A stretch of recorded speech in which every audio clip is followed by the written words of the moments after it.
എന്താണ് മനുഷ്യൻ്റെ കർത്തവ്യം? എൻ്റെ കർത്തവ്യം എന്ന് പോലെയല്ല ചോദിച്ചത്. ലോകത്തിൻ്റെ മുഴുവൻ മരിച്ചുകൊണ്ടിരിക്കുന്ന മനുഷ്യൻ എന്ത് ചെയ്യണം? അപ്പോൾ അത് ലോകത്തിൻ്റെ മുഴുവൻ ഒരു ചോദ്യമായി. ഇതാണ് പുരാണങ്ങൾ, പഴയ കഥകൾ പറയലല്ല. എന്നും മനുഷ്യർ മറന്നു പോകുന്ന ധർമ്മതത്വങ്ങളെ മനസ്സിലാക്കി ആ ധർമ്മത്തിൽ ശ്രദ്ധയുണ്ടായി വേണ്ട കാര്യങ്ങൾ ചെയ്ത് എല്ലാ ദുഃഖങ്ങളെയും തരണം ചെയ്യണം. ഇതിനു വേണ്ടിയിട്ടാണ്. അതാണ് ഇവിടെ ചോദ്യം. മനുഷ്യൻ എന്ത് ചെയ്യണമെന്ന് ഉടനെ പറഞ്ഞു. ചോദ്യം നന്നായി, എല്ലാവരും ചോദിക്കേണ്ട ചോദ്യമാണ്. വിവേകികൾ അതിൻ്റെ ഉത്തരം മനസ്സിലാക്കി അതുപോലെ ജീവിക്കുകയും വേണം. വരീയാനേഷത്തെ പ്രശ്ന കൃതോ ലോകഹിതം നിർവ. അങ്ങയുടെ ഈ ചോദ്യം ലോകഹിതമാണ്, എല്ലാവർക്കും വേണ്ടിയിട്ടുള്ളതാണ്. നന്നായി ഞാൻ പറഞ്ഞുതരാം, വിഷമിക്കണ്ട. പറഞ്ഞു, തസ്മാത് ഭാരത സർവാത്മാ ഭഗവാൻ ഈശ്വരോ ഹരിഃ ശ്രോതവ്യഃ കീർത്തിതവ്യശ്ച സ്മർത്തവ്യശ്ചേച്ഛതാ ഭയം. ഭഗവാനെയാണ് സ്മരിക്കേണ്ടത്, ഭഗവാന്റെ നാമങ്ങളാണ് ഉച്ചരിക്കേണ്ടത്, ഭഗവാന്റെ കഥകളാണ് കേൾക്കേണ്ടത്. എല്ലാം ഭഗവാനിന് സമർപ്പിച്ചുകൊണ്ട് വേണം. ഇതാണ് മനുഷ്യൻ്റെ പരമകർത്തവ്യം. അപ്പോൾ ഒരാളുടെ കർത്തവ്യം എന്ന് പറഞ്ഞാൽ എപ്പോഴും ഭഗവത് കഥകൾ കേൾക്കൽ, ഭഗവത് നാമങ്ങൾ ഉച്ചരിക്കൽ, പുണ്യക്ഷേത്രങ്ങളിൽ വസിക്കലാണോ ഭഗവാൻ ഭക്തൻ്റെ ചുമതല? അതല്ല. അവനും എൻ്റെ കർത്തവ്യം കൃത്യമായിട്ട് നിർവഹിക്കുക. സാധാരണ ആളുകളും ഭക്തന്മാരും ഒരേപോലെ തന്നെ പുറമേ കാണുമെങ്കിലും ഭക്തന്മാർ അവനവൻ്റെ കർത്തവ്യം നിർവഹിക്കുമ്പോൾ നാരായണായേതി സമർപ്പയാമി എന്നാവും വിചാരം. ആ വിചാരത്തിനാ മാറ്റം. അല്ലാണ്ട് അവനവൻ്റെ കർത്തവ്യങ്ങളെല്ലാം ഉപേക്ഷിച്ച് ഭഗവത് നാമങ്ങൾ ജപിച്ചുകൊണ്ട് ഒരു ദിക്കിലിരുന്നാൽ അവൻ്റെ പ്രവൃത്തികൾ ഭഗവാൻ ഇഷ്ടമല്ല. കാരണം സ്വം കർത്തവ്യം ഉപേക്ഷിച്ചുകൊണ്ടാണ്. സ്വകർത്തവ്യം നിർവഹിക്കലാണ് ആ ഭക്തൻ്റെ ലക്ഷണം. ഭക്തന്മാരെന്ന് പറഞ്ഞാൽ എല്ലാവർക്കും നന്മ പ്രാർത്ഥിച്ചുകൊണ്ട് നിഷ്കപടമായിട്ട് ധർമ്മ പ്രോജ്ജിത കൈതവോത്ര പരമാഹ, കാപട്യമില്ലാതെ തനിക്ക് എന്തെങ്കിലും കാര്യം സാധിക്കണം എന്ന് മാത്രം വിചാരിച്ച് മറ്റുള്ളവർക്ക് അതുകൊണ്ട് ദ്രോഹം വന്നാലും വേണ്ടില്ല എന്ന് വിചാരിച്ചുകൊണ്ടൊക്കെയാണ് സാധാരണക്കാർ പ്രവർത്തിക്കുക. ഭക്തന്മാർക്ക് അതുണ്ടാവില്ല. തൻ്റെ വാക്കിൽ നിന്നോ പ്രവൃത്തിയിൽ നിന്നോ മറ്റാർക്കും വിഷമം ഉണ്ടാവരുതെന്ന് വിചാരിച്ചുകൊണ്ട് ഇരിക്കുന്ന ആളാണ് ഭക്തന്മാർ. അവരാണ് മഹാത്മാക്കൾ. അവരുടെ ധർമ്മമാണ് ഭാഗവതത്തിൽ പറഞ്ഞത്. അപ്പോൾ ഭാഗവതം വേണ്ട പോലെ കേട്ടുപിടിച്ചാൽ കാപട്യം കൂടാതെ അവനെൻ്റെ കർത്തവ്യം നിർവഹിക്കാറാവും. അപ്പോൾ അതുകൊണ്ട് മനുഷ്യന് എല്ലാ ശ്രേയസ്സും ഉണ്ടാവും. ഇതാണ് ഭക്തന്മാരുടെ ലക്ഷണം. അവരറിയാതെ പോലും അവരുടെ വാക്കിൽ നിന്ന് മറ്റുള്ളവർക്ക് വിഷമമായിട്ടൊന്നും വരില്ല. അവരുടെ പ്രവൃത്തിയിൽ നിന്നും മറ്റുള്ളവർക്ക് വിഷമം ഉണ്ടാവില്ല, ഒക്കെ നന്മേ വരുള്ളൂ. ഇതാണ് ഭക്തന്മാരുടെ മഹാത്മാക്കളുടെ വലിയ ലക്ഷണം. അതുകൊണ്ട് ഭഗവാന്റെ കഥകൾ കേട്ടോളൂ. എല്ലാ ശാസ്ത്രങ്ങളിലെ സാരമായിട്ട് എൻ്റെ അച്ഛൻ തന്നെ എനിക്ക് ഉപദേശിച്ചു തന്നിട്ടുണ്ട്. അത് കേൾപ്പിക്കാൻ മതി. അച്ഛൻ്റെ മുഖത്തൊന്ന് കേട്ടതാണ് ആ ഭാഗവതം. അതിലെല്ലാ ശാസ്ത്രമുണ്ട്. അത് കേട്ട് കഴിഞ്ഞാൽ ഇന്നതെനിക്ക് കേൾക്കാൻ കഴിഞ്ഞില്ലോ എന്ന് ദുഃഖിക്കേണ്ടി വരില്ല. എല്ലാം അതിലുണ്ട്. അത് വർണ്ണിച്ചു തരാമെന്നു. പിന്നെ 7 ദിവസമേ ഉള്ളൂ ആയുസ്. അതിലൊന്നും ദുഃഖിക്കണ്ട.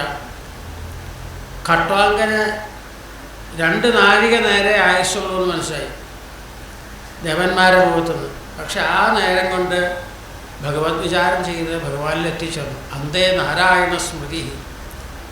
ഖട്വാങ്കനെ അപേക്ഷിച്ച് നോക്കുമ്പോൾ 2 നാഴിക നേരം മാത്രം ആയുസ്സുള്ള ഖട്വാങ്കൻ എന്നുള്ള രാജാവിനെ അപേക്ഷിച്ച് നോക്കുമ്പോൾ പരീക്ഷിത്തെ അങ്ങക്ക് ദീർഘായുസ്സല്ലേ? 7 ദിവസമല്ലേ കഥ കേൾക്കാനുള്ളത്? 7 ദിവസം കൊണ്ട് പാടാൻ പറ്റുന്ന ഗ്രന്ഥമാണ് ശ്രീമദ് ഭാഗവതമാകുന്ന ശാസ്ത്രം. പുരാണമാണ്, അതേസമയത്ത് അത് ശാസ്ത്രമാണ്. അത് ഞാൻ അങ്ങയ്ക്ക് ഒരക്ഷരം പോലും വിട്ടുപോകാതെ മുഴുവനായിട്ട് അങ്ങയ്ക്ക് കേൾപ്പിച്ചു തരാം എന്നാദ്യം പറഞ്ഞ് എങ്ങനെയാണ് ഭഗവാനെ ധ്യാനിക്കുക? യോഗീശ്വരന്മാർക്ക് പ്രാണായാമാദികൾ ചെയ്ത് മനസ്സിനെ ഏകാഗ്രമാക്കി ധ്യാനിക്കാം. സാധാരണക്കാർക്കോ അതിനുള്ള അഭ്യാസമില്ലല്ലോ, പരിചയമില്ലല്ലോ. വിഷമിക്കേണ്ട. ഭഗവാന് 2 രൂപമുണ്ട്. അതിൽ സ്ഥൂല രൂപമാണ് ഈ കാണുന്ന പ്രപഞ്ചം. പാതാളം മുതൽ സത്യലോകം വരെയുള്ള എല്ലാം ഭഗവാന്റെ സ്ഥൂല രൂപമാണ്. സൂര്യനെ കാണുമ്പോഴും ചന്ദ്രനെ കാണുമ്പോഴും മേഘങ്ങൾ, വലിയ വലിയ പർവ്വതങ്ങൾ, വൃക്ഷങ്ങൾ, ഇതൊക്കെ തന്നെ ഭഗവാന്റെ രൂപമാണ്.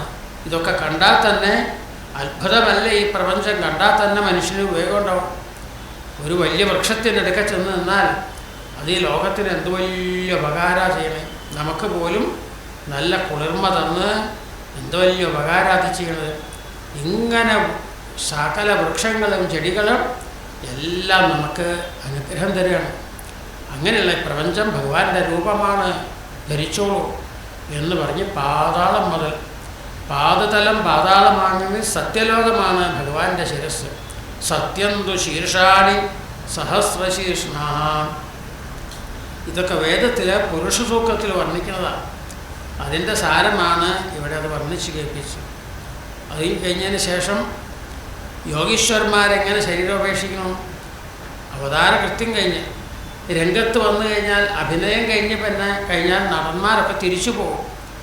ഇതുപോലെ അവതരിച്ച് കഴിഞ്ഞ് ഭൂമിയിൽ ജന്മെടുത്തു കഴിഞ്ഞാൽ കർത്തവ്യം കഴിഞ്ഞിട്ടുണ്ടെങ്കിൽ അവർ ശരീരോപേക്ഷിക്കും. 2 തരത്തിലുണ്ട്. അത് സദ്യോമുക്തി, ക്രമമുക്തി. ഓരോ ലോകത്ത് പോയി അതിൻ്റെ സുഖം അനുഭവിക്കണം എന്ന് വിചാരിച്ച ആഗ്രഹമുള്ളവർക്കൊക്കെ ക്രമമായിട്ട് മുക്തി. ബ്രഹ്മലോകത്ത് അവസാനം എത്തി ബ്രഹ്മാവിനോടൊപ്പം ഭഗവാനിൽ ലയിച്ചു ചേരും. അത് ക്രമമുക്തി. സദ്യോമുക്തി എന്ന് പറഞ്ഞാൽ തനിക്ക് ഇനിയൊരു ജന്മമേ വേണ്ടാന്ന് വിചാരിച്ച് ഭഗവാനിൽ മാത്രം മനസ്സ് വച്ച് ശരീരോപേക്ഷിക്കുകയാണ്. ഇതൊക്കെ യോഗശാസ്ത്രത്തിലാണ് ഇതെല്ലാം പറയാം. പതഞ്ജലിയുടെ യോഗശാസ്ത്രത്തിൽ ഇതെല്ലാം വർണ്ണിച്ചിട്ടുണ്ട്. അതിനെയാണ് ഇവിടെ യോഗശാസ്ത്രം പഠിച്ച ആളൊക്കെ അത് ശരിയായിട്ട് മനസ്സിലാവുള്ളൂ. അങ്ങനെ ആ ഭാഗം കൂടി വർണ്ണിച്ചു. ഇത് കഴിഞ്ഞപ്പോഴാണ് പിന്നെ ഓരോ കാര്യസിദ്ധിക്ക് വേണ്ടി ഓരോ ദേവതകളെ ആരാധിക്കും. അതെങ്ങനെയെന്നൊക്കെ ഇനി ഒന്നിലാഗ്രഹമില്ലെങ്കിലും എല്ലാ ആഗ്രഹം ഉണ്ടെങ്കിലും ഭഗവാനെ ഭജിച്ചാൽ മതി എന്നും പറഞ്ഞ് അതും കൂടി വർണ്ണിക്കും അടുത്ത അധ്യായം. പിന്നെയാണ് ശുഖബ്രഹ്മർഷി ഭഗവാനെ തന്നെ സ്മരിച്ച് എങ്ങനെയാണ് പരീക്ഷത്തിന് പറഞ്ഞു കൊടുക്കേണ്ടത് ഭാഗവതം എന്ന് ചിന്തിച്ച് ബ്രഹ്മാവും നാരദ മഹർഷിയും തമ്മിലുള്ള സംഭാഷണ രൂപത്തിൽ ആദ്യം ചുരുക്കി പറയും, കുറേ അധികം പിന്നെ ചോദ്യം ചോദിക്കും. അങ്ങനെ ഈ ഭാഗവത്തിൻ്റെ ആ പൂർവ്വരൂപം 4 ശ്ലോകമായിട്ട്, 4 വേദങ്ങളല്ലേ, അപ്പം 4 ശ്ലോകങ്ങളായിട്ട് ചതുശ്ലോകി. പിന്നെ ഈ ഭാഗവതത്തിൽ എന്തൊക്കെയാണ് വർണ്ണിക്കാൻ പോണേ 3-ാം സ്കന്ധം മുതൽ, ഇതൊക്കെയാണ് അടുത്ത അധ്യായങ്ങളിൽ വർണ്ണിക്കാൻ പോണത്.